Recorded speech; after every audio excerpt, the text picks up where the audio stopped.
Dear ladies and gentlemen, let me introduce myself. My name is Vadim Kapustkin. I'm Associate Professor at World Economy Department in Petersburg State University, and I'm pleased to share with you the model number 3, which is dealing with legal aspects of doing business in Russia. And the first part of the model is dealing with the foreign exchange and monetary regulation in Russia. And let us consider the content, which will include Russian national currency, Russian foreign exchange reserves, exchange rate regime, Russian national currency convertibility, monetary and foreign exchange limitations, and regulation institutions. First of all, let us deal with Russian national currency. I hope most of you informed that the Russian national currency has a name ruble. In Russian language is ruble. Plurally it will be rubli. Ruble has its international code RUB. The former one was RUR. And this is official tender currency of the Russian Federation. It is used also in some other territories, including Abkhazia and Southern Ossetia, which recognized by Russian Federation as the sovereign states, but not recognized by majority of other countries, and could be used also on the territories of eastern Ukraine right now. The origin of Russian ruble is dealing with Russian word rubit, which in English is to cut. And the reason why Russian ruble is having that kind of origin, dealing with the simple way of production of ancient rubles, which were produced out of bigger piece of silver, which is called grivna. And grivna was cutted in a parts which, due to the way of production, start to be called rubles. So they are not originally the coins, but just the pieces of silver.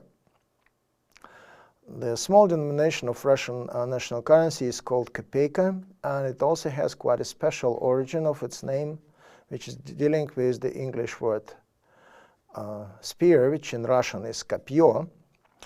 And in that case, the origin of the name of small Russian currency dealing with the picture of St. George killing the dragon, which appearing at the obverse of Russian kopeykas. And in ancient times, people are not sure how St. George killed the dragon. Some people are thinking that the dragon was killed by sword. Some people are thinking that the St. George was killed by spear. Finally, the first Russian coins with bearing St. George picture were in 2 ways, minted in 2 ways, one with spear and one with a sword, and later the ones with the spear disappeared, but the distinguished feature of the first coins with the spear stuck at the name of the small Russian currency, so it's called kopeyka since that. And now I'll ask you to think about the origin of your national currencies. Speaking about the official exchange reserves, this is the second subtopic of part 1. We have to think, first of all, why any nation needs the reserve in the foreign currency. There are a few functions which are important to consider the reason to keep reserves in the foreign currency. First of all, the ability to make interventions by the central bank or another organ playing the similar to central bank role. While having the substantial reserves in the foreign currency, helping the central bank to sell sometimes the foreign currency in exchange of local currency, and doing that way to increase the level of exchange rate of the local currency. Another reason to keep some reserves in foreign currency, dealing with the official needs of the government of any single country to pay or to offer a loan in foreign currency. For that reason, the government normally is buying foreign currency from the foreign exchange reserves. There is also one important feature which foreign exchange reserves are playing, especially in developing and transition economies, the psychological role of foreign exchange reserves. Because if the country is having substantial foreign exchange reserves, that normally means that this country is not easy target for speculators which are trying to play against that local currency. Then bigger as the foreign exchange reserve, then less attractive the national currency for speculators, specifically for the bears who want to play against the local currency to get its exchange rate lower. And also it is important to mention another function, the sterilization of extra export earnings. This particular function is very important for some nations which dislike to have too high level of own currency exchange rate. That's specifically important for China, Japan, Switzerland, which are having very big foreign exchange reserves due to that fact. Now let's have a look at the picture which shows the fluctuation and volatility of Russian official exchange reserves starting from the beginning of the millennium till now. The official history of Russian foreign exchange reserves started since 1993. Then the central bank started to make records. And the first record is shown at the slide, just less than $5 billion US, 4.5. Then in August 1997, just before the Asian crisis, Russian foreign exchange reserve went up to about 25 billion.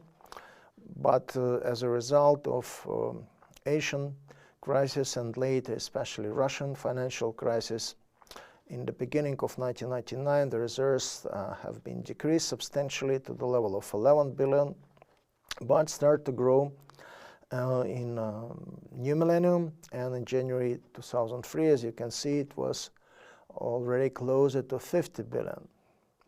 And later we can easily see the negative impact of the global financial crisis, 2008-2009, and the most significant drop in our reserves appeared. Then a substantial increase after the crisis, and then another decrease since 2014, dealing with substantial drop in international oil prices and contradictions with the Western countries and the sanctions. While considering Russian ranking among the major holders of foreign exchange reserves, we can see that Russia is now keeping position number 5. So it's a top 5th nation with the biggest foreign exchange reserves. And ahead of Russia, there are only China, Japan, Switzerland, and Saudi Arabia. And speaking about the content of foreign exchange reserves of Russian Federation, we have to consider that right now the process of de-dollarization of our reserves is going on. In the beginning of millennium, 85% of Russian foreign exchange reserves belong to US currency. Right now that share is decreasing, and now it's less than a half. And in exchange to that, the Russian government is trying to diversify the reserve, increasing the share of euro, the share of some other currencies, including Chinese renminbi, the Chinese yuan, which share now is 3%.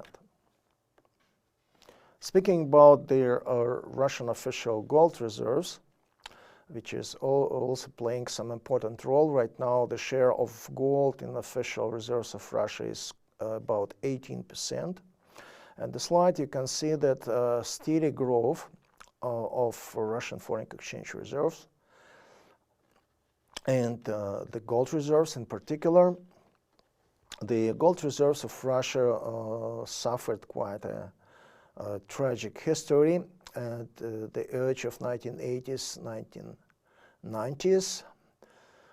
In the Soviet times, the level of Russian gold reserves was over 2,000 tons, but it shrank tremendously at the end of 80s and the beginning of 90s, during the last period of the Soviet Union and the initial period of the existence of post-Soviet Russia. And finally, the reserves shrink to the level of just 300,000, which was 7 times lower compared to their Soviet time record. And since that time, Central Bank of Russia is trying to put a lot of efforts to increasing the level of official gold reserves, especially since the new millennium, and you can easily see that specifically after the mid of first decade of new millennium, the growth of gold reserve start to be quite fast. And right now, the gold reserves reached the record of the Soviet time.